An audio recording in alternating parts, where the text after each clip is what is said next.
मैंने उसके बाद गंगाधर को समझाया, गंगाधर तुम्हारी बीवी होशो हवास में नहीं है, वो जानबूझकर ऐसा थोड़ी ना करती। अभी मैं उसे समझा ही रहा था कि अचानक पीछे से कोई आ गया और मेरे साथ साथ गंगाधर भी उसकी आमद से ठिठक पड़ा।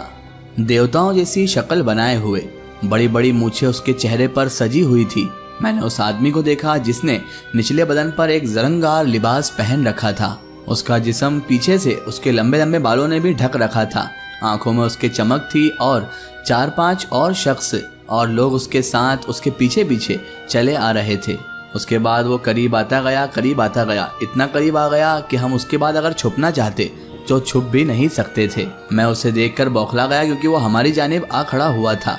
गंगाधर और मैं उसे हैरत की निगाहों से देख रहे थे। तभी वो बोला, मेहमान तो भगवान होते हैं, वो चोर के रूप में नहीं आते या चोर जैसे छिप छिपाए नहीं आते। अगर हमारी राजधानी में तुम आए हो तो आ जाओ, देव सिंह तुम्हें खुशामदीद कहता है। उसके बाद उसने अपने साथ वालों से कहा, इन दोनों को लेकर हमारे पास लेकर आओ। उसके बाद वो मुड़ा और उधर चले गया जिधर उसका तख्त लगा हुआ था। उसे देखते ही सारे के सारे मर्द औरत जो वहां पर बैठे हुए थे सब के सब उसकी ताजीम करने के लिए खड़े हो गए। देव सिंह तो शानो शौकत के साथ शाहाना चाल चलता हुआ तख्त की जानिब जा रहा था। उसके पीछे आने वालों में से एक शख्स ने मुझसे कहा, आइए महाराज, अंदर आइए, आप हमारे देव सिंह महाराज के मेहमान हैं, आपकी तो मेहमान नवाजी हम पर फर्ज है। गंगाधर जो कि बहुत गुस्से में था, उसकी जहनियत तो खासी खराब हो चुकी थी, लेकिन मैं उसके जैसा गुस्सा नहीं कर सकता था क्योंकि मुझे मामले की तफ्तीश करनी थी। मैंने अपने आप को संभाला और उनके साथ चल पड़ा। फिर थोड़ी ही देर बाद गंगाधर और मैं उन लोगों के साथ तख्त के पास पहुंच गए। गंगाधर था जो खूनी निगाहों से अपनी बीवी की तरफ देखे जा रहा था। उसे देखकर मैंने भी एक निगाह सरोजनी यानी गंगाधर की बीवी की तरफ डाली। सरोजनी तो गंगाधर को देख रही थी, लेकिन वो ऐसे देख रही थी जैसे वो गंगाधर को जानती तक ना हो और उस पर यकीनन कोई ना कोई तिलिस्म देव सिंह ने कर दिया था जिससे वो अपने शौहर को ही पहचान नहीं पा रही थी। मैंने देखा कि गंगाधर की बीवी सरोजनी की आंखों में तो अलग ही ललक थी जो कि सिर्फ और सिर्फ देव सिंह के लिए ही हो सकती थी। गंगाधर को तो वो पहचान भी नहीं पा रही थी। बहरहाल मुझे देखना था कि देव सिंह मेरे साथ कैसा बर्ताव करता है और मुझे क्या बताता है। उसके बाद देव सिंह तख्त पर विराजमान हुआ, तख्त पर बैठा और उसने अपने दोनों हाथ उठाए। साजिंदे जो वहां पर साज मध्यम मध्यम आवाज में बजा रहे थे, देव सिंह के हाथ उठते से ही उनका साज अचानक से बंद हो गया। तब जाकर देव सिंह ने मेरी तरफ नजर उठा ली और मुझे करीब आने का इशारा भी कर दिया। मैं जैसे ही तख्त के थोड़ा करीब पहुंचा तो वो कहने लगा, बैठिए महाराज, आपको चोरों जैसे आने की कोई जरूरत ही नहीं थी। एक सच्चा राजा वही होता है जो अपनी प्रजा का सही ध्यान रखता है और उन दोनों के बीच अमन कायम करता है। ये बात तो हमने अभी तक अपने अपनों को नहीं बताई थी, तो आपको क्या बताएंगे महाराज। उसके बाद देव सिंह मुझसे बोला, अलबत्ता मैं ये जरूर कह सकता हूँ कि आप दूसरे धर्म के हैं और यहाँ किला हैदर बख्श में फैसले करने के लिए आप शायद आए हैं। किसका पल्ला भारी है, कौन ऊंचा है, कौन नीचा है, यही आप शायद पता करने आए हैं। लेकिन महाराज, मैं इतना कुछ नहीं जानता हूँ किसी के भी बारे में। अगर कोई बात आपके दिल में हो तो महाराज बेखौफ होकर हमें बताइए, हम आपकी कुछ मदद कर सकते हैं। तभी मैंने उससे कहा, देव सिंह देखो, मेरे दिल में तो इतनी सी ही बात है कि यहाँ पर इंसानों का जो खून बह रहा है वो ना बहे। इसके अलावा मुझे कुछ नहीं चाहिए और मैं इसके अलावा कुछ भी नहीं कहता हूँ। तभी देव सिंह मुझसे कहने लगा, यही तो सबसे बुरी बात है महाराज, बहता हुआ खून आखिर किसे पसंद आ सकता है। कौन चाहता है कि बेफिजूल में खून बहे। ये आप हरगिज नहीं जानेंगे क्योंकि महाराज आपका धर्म कुछ और है और हमारा धर्म कुछ और है। बाकी बात रही अगर महाराज यहाँ पर अमन कायम करने की, तो यहाँ पर सिर्फ एक ही कौम रह सकती है और वो है हम। महाराज, अगर आप यहाँ पर अमन करवाना चाहते हैं तो आप अपने यहाँ पर रहने वाले धर्म के लोगों से कह दें कि हमारा धर्म अपना लें, उसके बाद वो यहाँ पर खुशी खुशी से रह सकते हैं। हम कर सकते हैं फिर ये कोशिश कि इनके बीच अमन कायम कर सके, क्योंकि हमारा ही किला है ये हैदर बख्श। ये किला विजय सिंह बन सकता है, ये किला देव सिंह भी बन सकता है, लेकिन एक कांटा है जो हमारी आंखों में बहुत ज्यादा खटक रहा है। उसने जैसे ही ये कहा तो मैं समझ चुका था ये कमर फारूक अली का नाम लेगा। तभी देव सिंह बोला, और वो कांटा है कमर फारूक अली नाम का। पुरखों का दिया हुआ एक तावीज उसने अपने गले में टाल रखा है और बस उसी वजह से अभी तक जी रहा है वो, वरना हम उसे कब का रास्ते से हटा देते। महाराज, एक बार वो तावीज उसके गले से उतर जाए फिर तो कोई झगड़ा ही नहीं रहेगा, ना ही कोई ऐसा अड़ेगा हमें। उसके बाद देव सिंह मुझसे बोला, अगर आप लोग चाहते हैं कि हम यहाँ पर खून रेजी ना करें, बेफिजूल में खून ना बहाया जाए, और यहाँ पर अमन कायम हो जाए तो बस आप उसके गले से वो तावीज़ अलग कर दीजिए। महाराज, आप तो उसके धर्म के ही हैं, आपको जैसे ही कभी मौका मिले तो उसके गर्दन से बस वो तावीज़ उतार दीजिए। मैंने कहा, देव सिंह, क्या तुम उस तावीज़ से डरते हो? मेरी बात सुनकर वो बोला, हाँ डरते हैं, मना क्यों करेंगे हम। हाँ भाई, डरते हैं हम उस तावीज़ से। उसी तावीज़ ने तो रोक रखा है सारा का सारा खेल। कमर फारूक के गले से अगर वो तावीज़ उतरे तो वहीं हम कमर फारूक अली का खेल खत्म कर दें और ये सारी दुश्मनी रंजिशें भी खत्म हो जाएंगी। बस उसके बाद होना क्या है, कमर फारूक अली की छुट्टी हुई तो फिर कोई झगड़ा होना ही नहीं है यहाँ पर कभी।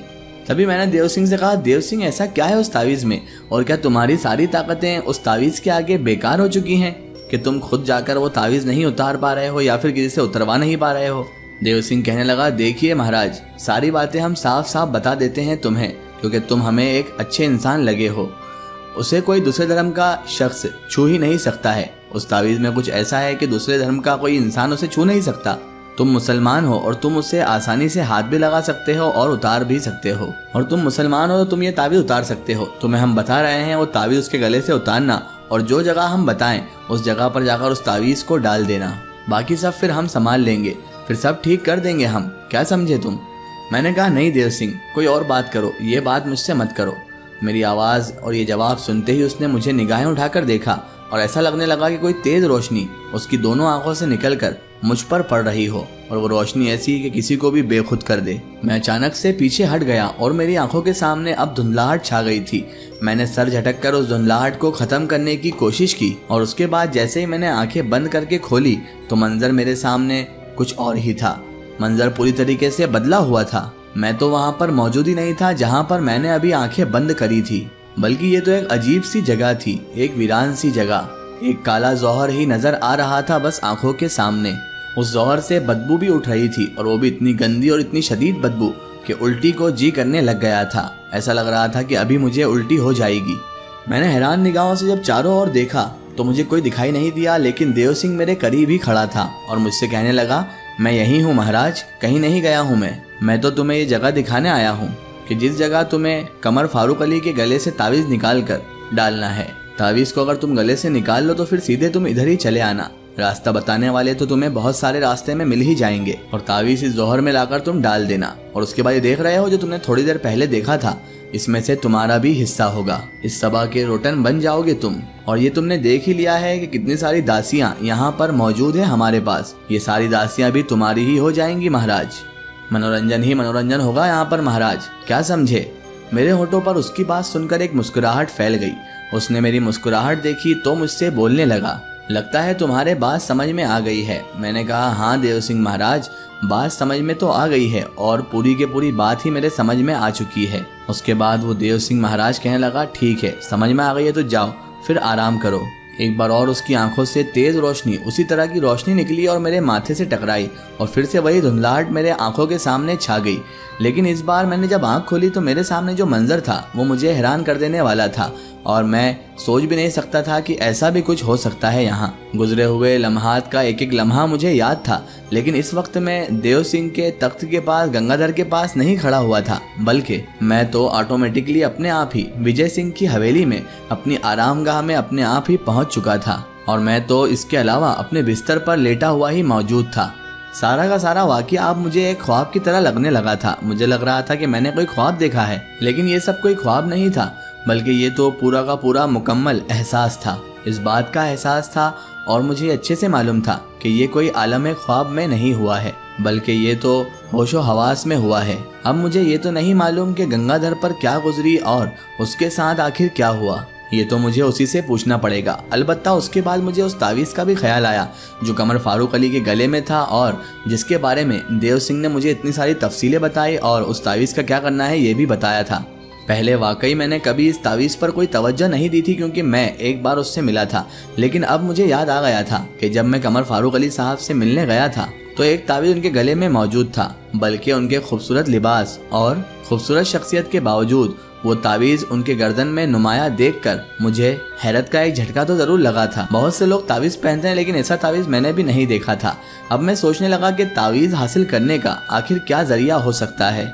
कोई ऐसा तरीका होना चाहिए, कोई ऐसी तरतीब होना चाहिए कि वो तावीज़ मेरे हाथ में आ जाए। अचानक ही मेरे दिमाग में एक और सवाल उभरा कि वो तावीज़ मैं आखिर देव सिंह के लिए हासिल ही क्यों करना चाहता हूँ। देव सिंह कोई अच्छा इंसान थोड़ी ना है। देव सिंह के इरादे तो वैसे भी बहुत बुरे हैं। वो तो साफ तौर पर मुझे कह रहा था कि तावीज़ एक बार उसके गले से हटा और तावीज़ मुझे हासिल हो गया, उसके बाद तो कमर फारूक अली की वो जान ही ले लेगा। और उसके साथ साथ फिर यहाँ पर दो धर्म के लोग नहीं रहेंगे, बल्कि सारे के सारे लोग एक धर्म पर आ जाएंगे। देव सिंह अपने धर्म में सबको कन्वर्ट करना चाहता था। इसका मतलब यही है कि देव सिंह उस तावीज़ से बहुत ज़्यादा डरता है और उसके पास इतनी ताकत नहीं है कि वो तावीज़ उतारता रहे, और इसी वजह से अभी तक वो कमर फारूक अली को इस तावीज़ की वजह से नुकसान नहीं पहुंचा पाया है। मैं वो तावीज़ क्यों हासिल करूं, ये तो बुरी बात है, लेकिन मैं ये भी अच्छी तरह से जानता हूं कि अब मुझे वो तावीज़ हासिल करना है। इसी कश्मकश में मुझे नींद आ गई और अब दूसरी सुबह मैं रात के वाक़ये को पूरी तरह से भूल चुका था। अब आगे क्या होगा? क्या कमर फारूक अली का तावीज़ शाजिल देव सिंह के लिए निकाल कर ले आएगा? क्या कमर फारूक अली शाजिल को वो तावीज़ निकालने देगा, या फिर शाजिल इसी तावीज़ में उलझकर कहीं उसका शिकार ना हो जाए? ये सारी बातें जानेंगे हम इस वीडियो के अगले पार्ट में। अगर आप भी अपनी ज़िंदगी की कोई सच्ची घटना या अपनी स्टोरी हमारे चैनल से शेयर करवाना चाहते हैं, या किसी भी तरह की आप स्टोरी हमारे चैनल से अपलोड करवाना चाहते हैं, तो हमारे Facebook page my story book को फॉलो करें।